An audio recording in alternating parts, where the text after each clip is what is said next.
So if you're like me and you've owned your Nintendo Switch for a while, you may be really ready at this point to see Nintendo give some love and attention to Nintendo Switch Online. And in today's video, I want to talk about their history of updates to this online service, what we may see them actually focus on in terms of future enhancements, and the biggest talking point, the fact that we may be right around the corner from a major Nintendo Switch Online upgrade.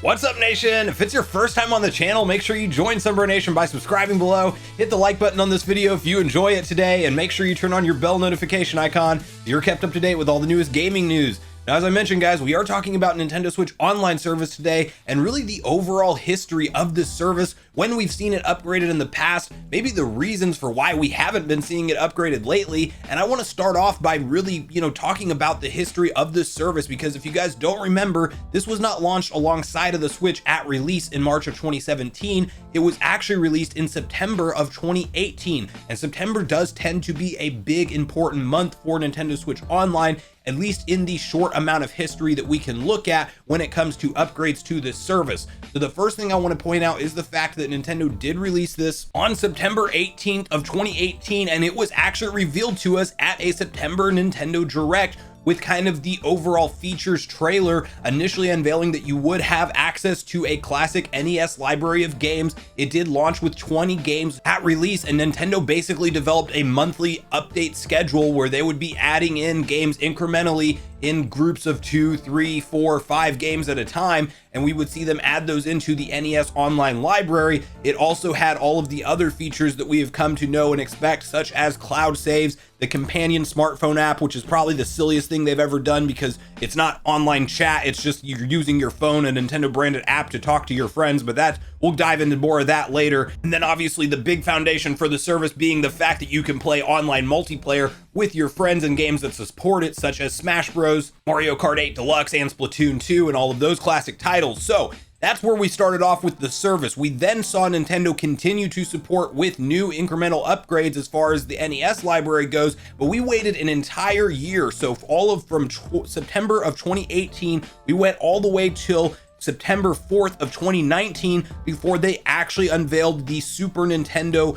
library of games to be added into the Nintendo Switch Online service as a separate app. And again, this was part of something that was a September Nintendo Direct, which is a theme that we will be talking about, because my speculation and most other people's speculation, because if you look at history, states that we will be getting a September Nintendo Direct in 2021, and I do think that's going to happen, and I do think that that's when we could see something like a Nintendo Switch Online upgrade announced. Now from there, Nintendo continued to follow the same kind of monthly release formula, where every month or two at the most we would see new NES games or SNES games added into the Switch Online library, and fans were loving it, and I was loving it as well, because we were getting big titles added in. Like, we got the full Donkey Kong trilogy, a Donkey Kong Country trilogy rather, over the course of these upgrades, and many other classic titles. And then where the ball started to be dropped is just the fact that we haven't had any major updates since then. There is one big update that I want to talk about that was actually on December 1st of 2020, and there was basically an 11.0 system software update that happened to the Nintendo Switch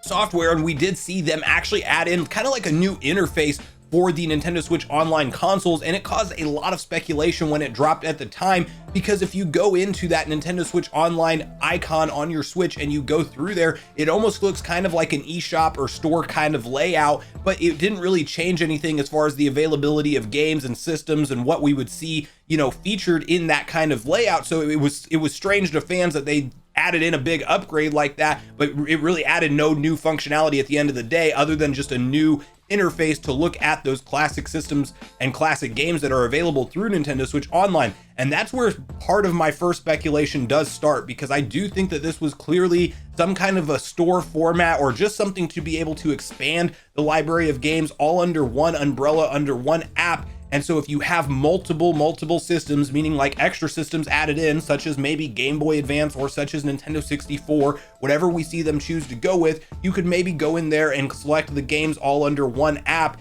and that would be one reason for an update such as this. The other reason, and heavily speculated rumors, is that we would see Nintendo at some point bring back a form of virtual console in some way, shape, or form. And since that update, we have obviously not seen them do this, but it is something that could obviously be on the table, and Nintendo may want to do something like the Virtual Console 2.0 on the Nintendo Switch. Now, if you bring this up online, it's like half and half. Some fans are like, no, just keep giving us systems and the free games for paying the subscriptions. Some fans are even willing to pay higher tier subscription pricing if they get access to a larger library of games like N64, maybe even GameCube and things like that. So there's kind of split reactions on this. Other gamers simply want to have access to a larger library, and even if they want to pay for them one by one, they're willing to do that as well, similar to what we saw them do on the Wii and the Wii U. And that's still, to this day, a way to play some great classics. Like if you want to go play Metroid Zero Mission and Metroid Fusion, you have to break out your Wii U, and that's the easiest way to actually play those games right now. Meanwhile, we're seeing Nintendo promote those games all over their social media, and we cannot actually play them on the Switch. So it's a really silly thing. So I do think that we are around the corner from some major overhauls that need to happen. Now, will it just be something like a new console upgrade added into Nintendo Switch Online, or will they do more? Well, that's all up for debate, and it is clearly speculation on my part, but I do think that this would be the perfect time to actually slow down and give us some of the upgrades that Nintendo Switch fans have been asking for this whole time, especially considering that we are right around the corner from October 8th, which will be the launch of the Switch OLED. So what a better time to announce a new massive overhaul upgrade to Nintendo Switch Online service at a September Nintendo Direct, heavily promoted alongside the fact that Switch OLED is coming out, and give us things that we want, like dynamic themes. Like I would love to pick up Metroid Dread on October 8th on release day and have some crazy awesome dynamic background with Samus in the background actually running around on the 2D field. Maybe you have Emmy chasing Samus from one end of the screen to the other. Even if it's not dynamic, just the ability to set a picture, I would be happy with at this point. That is one thing that is just sorely missing from the Switch, because I don't know about you guys, but I definitely feel like when I look at my Nintendo Switch home screen, it's the exact same thing I've been seeing since 2017, and I'm ready for a little bit of change. Another enhancement that they could really focus on is just how we talk and communicate, and even add friends through the Nintendo Switch Online service, because yes, you can play multiplayer with friends,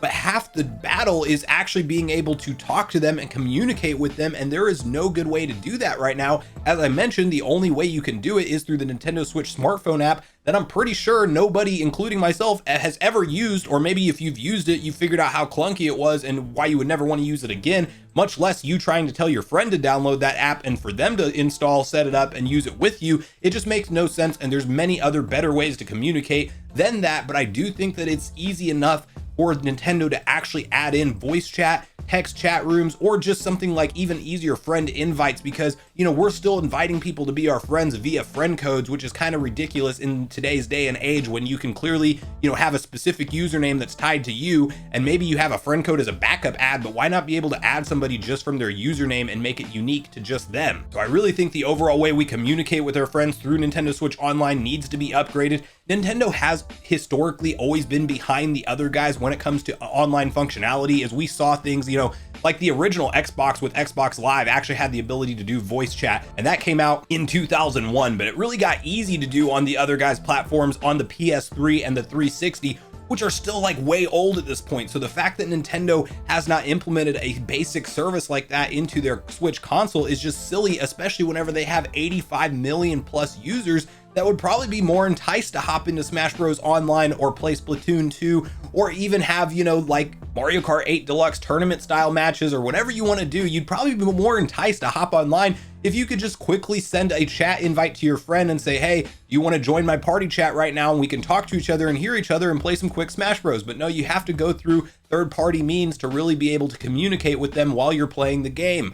And to me, that is just clearly silly in 2021. Now, we also need things like folders, because whenever it comes to the total amount of games that are now on the Switch platform as a whole, it's crazy. Especially, you can look at the eShop, like there's like thousands of games being released almost at all times on the eShop. In fact, if you go into recent releases, you can't find a lot of really good recent releases from major developers, just because there's so many brand new games being published there all the time. So you're telling me that I still have to go to the all software and scroll down on my Nintendo Switch to be able to sort my games, whenever I could have like an indie games folder, I could have a first party Nintendo AAA games folder, I could have a third party, you could do it however you want. You could name a Capcom developer folder, and then all your Capcom games are in there. Like, they should give us some kind of freedom and flexibility that clearly the Switch is capable of doing. It's just that the Nintendo developers have not spent any time focusing on a basic quality of life improvement like that. So do all those things need to happen? Yes, they do. At the very least, if we do not get any of these other upgrades and enhancements that I just talked through with you guys, I do think we're at least getting something new, whether that be a new console or some kind of new functionality added into Nintendo Switch Online. That's all remains to be seen, but I think either Game Boy Advance or N64 is coming. They have great libraries that could launch day one with 10 to 20 titles that would entice people to renew their subscriptions, because another thing to think about is the fact that most people signed up in September of 2018 when Nintendo dropped this service, and their annual subscription comes up around that time. Or maybe you didn't get it in September and you signed up in October, but regardless, a lot of people are ready to renew. I myself have not renewed my subscription on the annual basis because there's been such a lack of updates that I haven't felt the need to. So I'm simply waiting. I'm happy to pay, but I'm simply waiting for Nintendo to give me a reason to sign back up, and I'll do it day one. And I think that it's time for them to make this transition. They've even mentioned in multiple investor meetings that they are constantly working on ways to enhance Nintendo Switch Online service, and they've also been spending more money in research and development than they ever had in the company's past. So this is the time. September Nintendo Direct is right around the corner, and it is when we should see an announcement. I want to know from you guys which systems you hope we actually see added in, as I don't know, I'm kind of torn right between the N64 and the Game Boy Advance.